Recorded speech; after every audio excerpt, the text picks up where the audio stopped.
Whilst filming their 1965 film Help, the Beatles shot a scene in an Indian restaurant which featured an Indian band playing Indian instruments, and whilst this band were only supposed to be extras in the scene, they would have a life-changing impact on one of the 4 stars of the film. George Harrison loved the sound of the sitar and he became obsessed with the instrument and would buy himself one. Now, whilst recording John Lennon's Norwegian Wood for Rubber Soul, Harrison for the first time would use a sitar on a western pop record. However, at this point he didn't really know how to play it, so he sort of just had to guess his way through it for the song. However, he was becoming more and more serious about learning the instrument, and his next move would be to do a track in which he would showcase the sitar front and centre rather than as a support instrument like on Norwegian Wood. So welcome back to Revolver In-Depth, and this is episode 4, Love You Too. So here we are already with our second Harry song of the series. This doesn't happen with any other Beatles album. This is the one and only time you get George Harrison songs so close together. Anyway, as I mentioned in the previous video about I'm Only Sleeping, at the start of 1966, the Beatles found themselves with a lot of extra time that they hadn't planned for.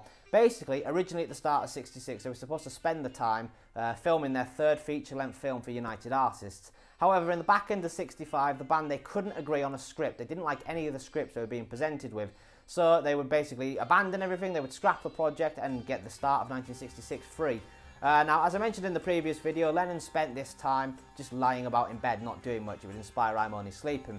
Harrison, on the other hand, was very, very productive. He would engage in a load of his new interests, the main one being Indian music, and in particular, the sitar.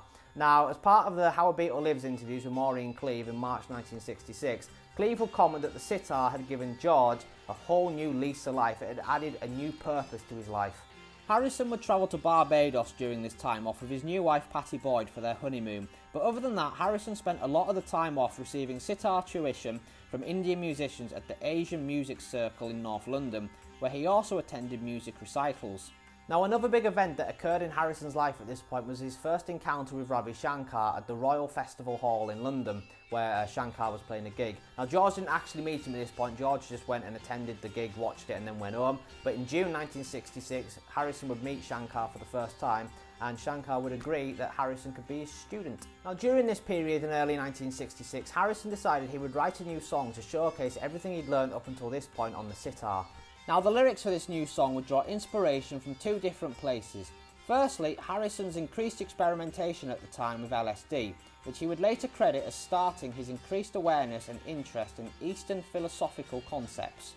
Now, these philosophical concepts would manage to seep into the lyrics of this new song, which allowed Harrison to present a worldview that reflected cynicism, sardonic humour and a degree of detachment from personal relationships. Now, the second place where Harrison drew inspiration for the lyrics from was from his newfound love for his wife, Pattie Boyd. At the end of the day, this was very early on in their marriage. He was madly in love with her. So this song, it would end up being part love song for Pattie and part philosophical with a tinge of acid thrown in. That's what all this colour effect in this video is for, this light that I have on.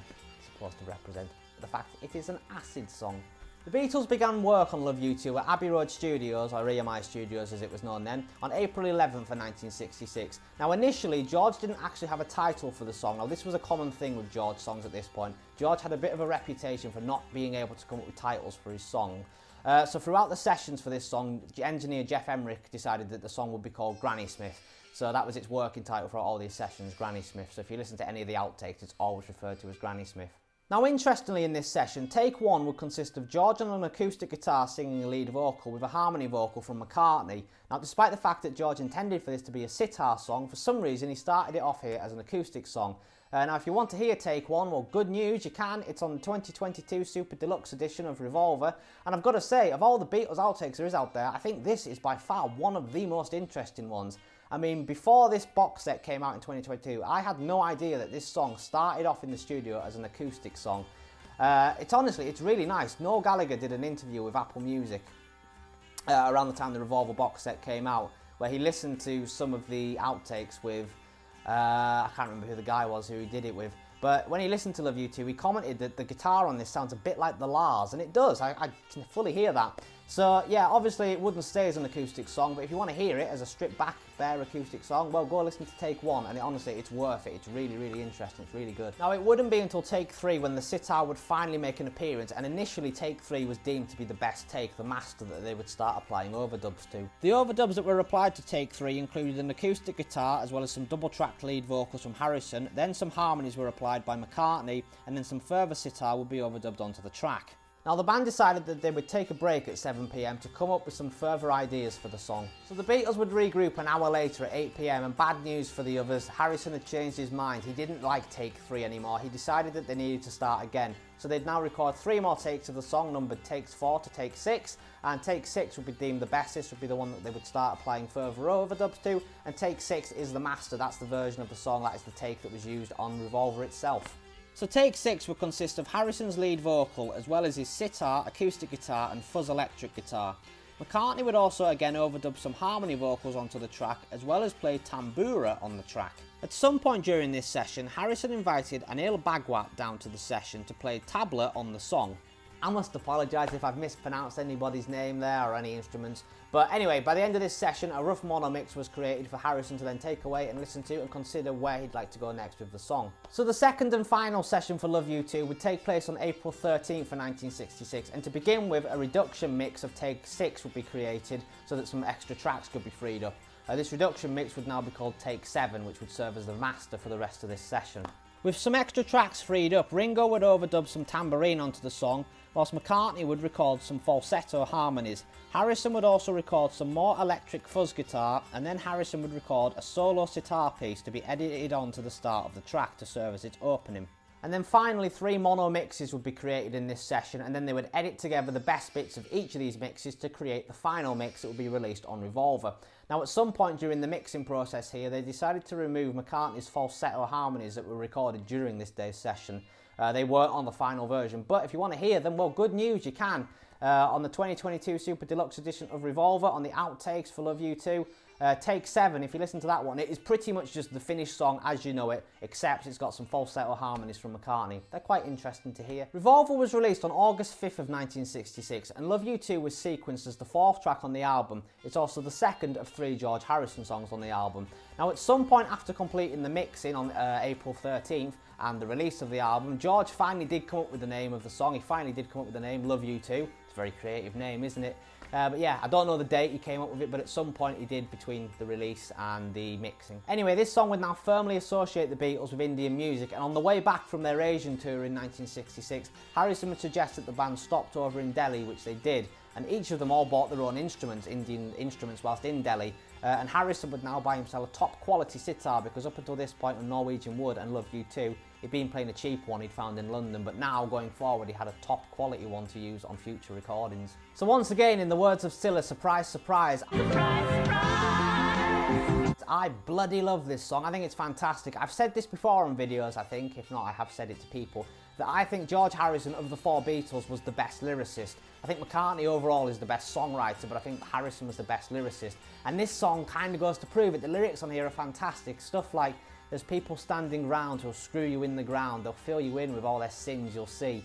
They're very dark and sort of menacing in some ways, they're very negative, but they're really thought-provoking. I know he was into his Eastern philosophy at this point, and it really is interesting stuff. It's very much different from what George had been writing just a year before, with songs like I Need You, and even If I Needed Someone. Suddenly he's writing stuff like this. I mean, the speed that the Beatles developed at, it's unfathomable really. Now, as I mentioned in my Taxman video, at this point it was becoming increasingly clear that the Beatles had a third great songwriter within their ranks. Now in terms of Love You 2, this one always seems to be quite a divisive song on Revolver. People seem to either love it or hate it. There's a lot of people out there that don't like George's Indian music, stuff like Within You Without You as well on Sgt. Pepper. And they just think it doesn't really fit, it's not really Beatley, it's more George Harrison than Beatley, if that makes sense. But then you could argue the same thing about Yesterday and even Eleanor Rigby to a degree, and For No One that comes later on the album being more McCartney than Beatley. But anyway, Beatley, it's a cool word that, isn't it? But yeah, anyway, I think this song is great, I think it works. I like the idea of George bringing Eastern music onto a Western rock album, because it gives the Beatles this unique flavour of bringing world music together. How many albums out there have elements of Western music and Eastern music together on the same album? There's not many. Now, as I mentioned in the previous video about I'm Only Sleeping, I think Revolver's first few tracks have been deliberately sequenced the way they have to get progressively more experimental. So Taxman starts off as your pretty standard rock and roll song. Eleanor Rigby's a bit more experimental, it's very string heavy, there's no guitars on it. I'm Only Sleeping, we're suddenly going very psychedelic, and now here we are in bloody Indian philosophy and stuff like that. It's nothing like any other Western record at this point, this song. And yeah, I think they've basically deliberately sequenced it like that to test listeners to see how much they can put up with. And they're obviously a bit self-aware, thinking we're maybe getting a bit too heavy here, because the next track after this would sort of tone it back a bit in terms of the experimentation and go down more of the traditional love song, or we'll get to that on the next song. It's a brilliant song. Next video, sorry. But this wasn't them done with experimentation. The album would continue to get more experimental as it went on. But yeah, I do think these first few tracks are sequenced the way they are to purposely get more and more experimental and push listeners more and more and more. Now, something I never knew until I came to make this video was that there's guitar on this song. Obviously, I knew there was an acoustic version of the song from the deluxe box set of Revolver, but I never knew on the finished version that there was fuzz guitar and acoustic guitar. And whenever I listen to this song, I can't hear guitar. I've listened to it back a few times in preparation for this video, and I still can't hear the guitar. Where is the guitar on this song? I always just assumed it was a sitar song with Indian instruments on. Maybe with some tambourine from Ringo, but other than that, I didn't realise there was any guitar on it. I mean, can other people hear the guitar? Is it just me that can't hear it? But it's there, apparently. Now, the outtake on the Revolver box set, Take 7, that features McCartney's falsetto harmonies, it is interesting to hear, but I do think they did the right thing taking it off, because I actually think they detract from the actual song. The song itself is quite mysterious, it's quite mystical, particularly because of Harrison's vocals, and McCartney's kind of take that away from it. They take away that mystical charm of it. So yeah, I do think they did the right thing taking it off, personally. Anyway, to conclude here, I love this song. I think it's brilliant. It's another fantastic song on Revolver. It's another brilliant George Harrison song. I love this Indian music that George did. And yeah, like I say, some brilliant lyrics on here as well. So again, another top song. It's on and on this with Revolver. Not every video I'll be saying it's a great song, but yeah, so far, all 4 of them have been fantastic. And just like that, folks, that concludes another episode here of Revolver In-Depth. Once again, thank you very much for watching. If you have enjoyed this, please do like the video. Let me know in the comments, do you like this song? Do you like George Harrison's Indian music? If you're not subscribed to this channel, then please do consider subscribing. It would mean the world to me. And if you do, it means that there'll be no one who'll hang a sign on you, and there'll be no one who'll screw you in the ground and fill you in with all their sins. Anyway, if you've enjoyed this video and you've not seen the previous episodes in the series, well, good news, there is a playlist on my channel called Revolver In-Depth, where you can find all previous episodes, and all future episodes will also be added to that playlist. Anyway, join me next time here on Revolver In-Depth, where we will be here, there and everywhere. Until then though, do take care.